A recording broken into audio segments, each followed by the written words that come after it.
Stephen A., was he the scapegoat of this Raiders' current mess? Absolutely he was. He got screwed. He got screwed.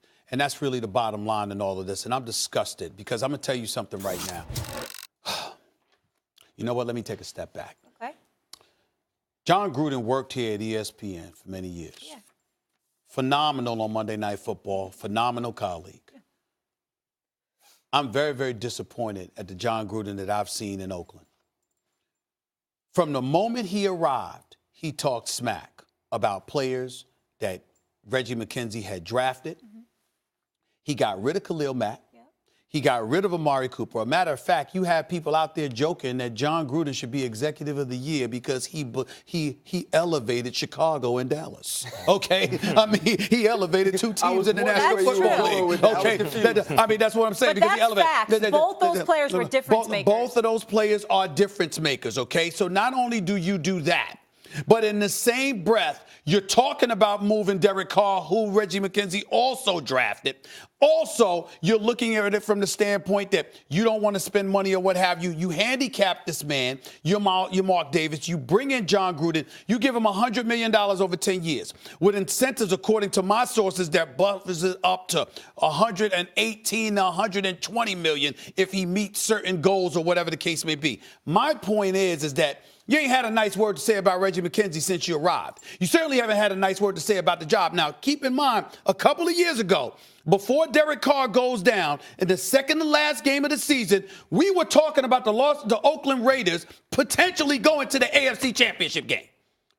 This is less than 2 years ago. We were talking about them potentially going to the AFC Championship game. But because Jon Gruden is there with his Mr. $100 million contract, which none of us would turn down, by the way, so I'm not faulting him for it. I'll take it for sure. I would take it. For him, for this man, Reggie McKenzie, to be moved out, there is no question that he is being scapegoated because they're clearly giving everybody the impression that he was a big problem. He's not the scapegoat. I think that's the way I'm taking from it. I don't know about scapegoat, Ryan. I'll tell you what. It makes sense. That doesn't mean I think Jon Gruden is right, but it makes sense in everything that's going on in Oakland. The message that's being sent, loud and clear, is that Jon Gruden thinks the Raiders, the roster, and the entire organization was a dumpster fire. Every move he's made has said the seasons leading up to that 12-4 season you talked about, Stephen A., a couple 4-12s, a 3-13, a 7-9. That's who the Raiders are. Now, I'm not telling you that I think Jon Gruden is right, but I'm telling you, you can see what he thinks. There's a clear through line. Amari Cooper, he didn't think he was that great. Khalil Mack, not good enough for the money he's asking for. Reggie McKenzie hadn't done a good job. This place needs to be torn apart.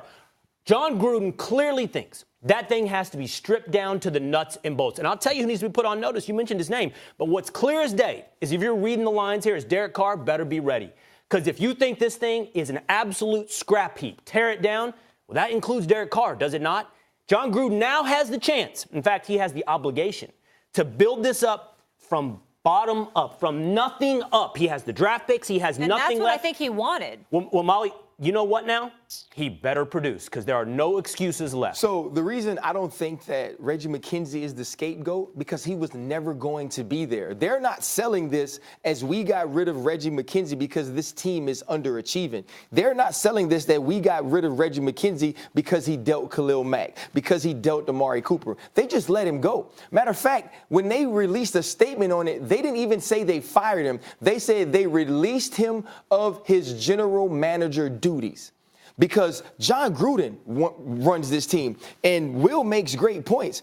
Jon Gruden has a cachet. When you get $100 million, also when you get 10 years, you know you're going to be there. Jon Gruden thinks he has time or knows that he has time. Reggie McKenzie wouldn't have been there had this team won. Had this team been in the hunt to get in the playoffs, Reggie McKenzie was never part of the plan. This is going to be Jon Gruden's show and his show only. Let me explain to y'all. I get your points. I totally understand where y'all coming from. I think y'all are missing my point. Timing is everything. If you walk in there and Reggie McKenzie is gone and this Jon Gruden era, there's no problem. If you wait until the end of this season and you say he's being relieved of his GM duties, there's no problem.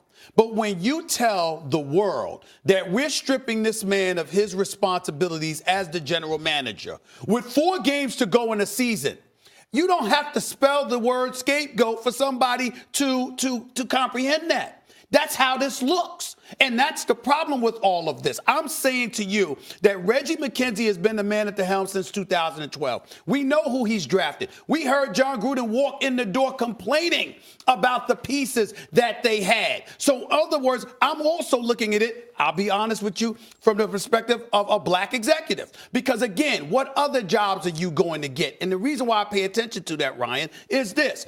If I'm drafting guys and then you get rid of me in the middle of a season, that doesn't help my cachet. Now, if you walk in there because Mark Davis says, here's $100 million to this guy, and we're going to go in this direction, that's entirely different than you making a move in the middle of the season. I think you've been a little sensitive in this respect. I am. I don't think people are going. Let's say that people think what you think. I'm talking about the NFL culture.